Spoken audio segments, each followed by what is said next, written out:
Let's continue our pumpkin-themed recipes from last week, especially with Halloween right around the corner, and make a pumpkin bread that's so much healthier than the store-bought versions. Hi, my name is Katrina. Welcome to the Organixx channel, where we love exploring healthy versions of recipes to fit most everyone's diet. Today we're going to be making a vegan pumpkin bread. Let's begin by making either a flax or chia egg. Both of them are super simple to make.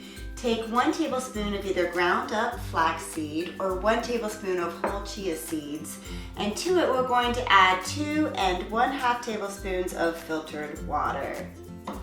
Simply stir it together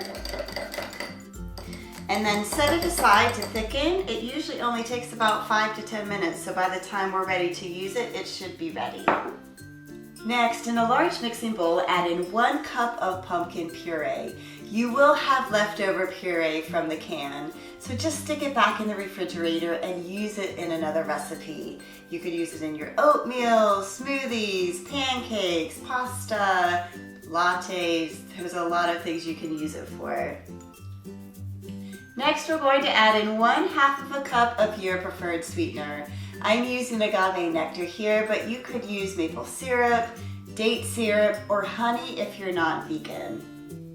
3 tablespoons of either melted coconut oil, olive oil, or you could substitute with applesauce if you wanted a no oil version. For flavor, I'm going to be adding in 2 teaspoons of pure vanilla extract. Our flax egg should be thick by now, so let's add that in for your chia egg, whichever one you're using. Look how thick it got. Look at that. Beautiful. Whisk together all of these ingredients really well and then set it aside while we combine the dry ingredients. In a medium-sized bowl, add in 1 1/2 cups of Bob's Mill 1-to-1 gluten-free baking flour or oat flour or a combination of the two. For our warming spices, add in 1 tablespoon Ceylon cinnamon, 1 teaspoon ground ginger, 1/2 teaspoon of ground nutmeg, and 1/4 teaspoon of ground cloves. Next, let's add in 1 1/2 teaspoons of baking powder, along with 1 teaspoon of baking soda.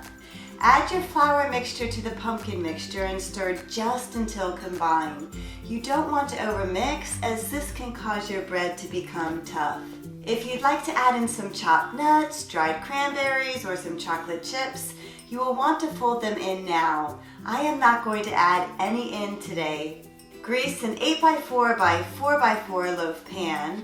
You can use either olive or coconut oil here. Pour your batter into the pan and then spread it out evenly. You'll notice that the batter is quite thick. You can add some toppings if desired. I'm going to sprinkle on a few chocolate chips for fun, but it's certainly not necessary. Bake in a 350-degree preheated oven for about 40 minutes, or when a toothpick comes out clean when inserted in the middle. Let's give this pumpkin bread a taste. It is still warm, it smells delicious. Just so that you know, with pumpkin bread, the longer it sits, the more the pumpkin flavor is going to come out. So this would also be delicious tomorrow. Let's see.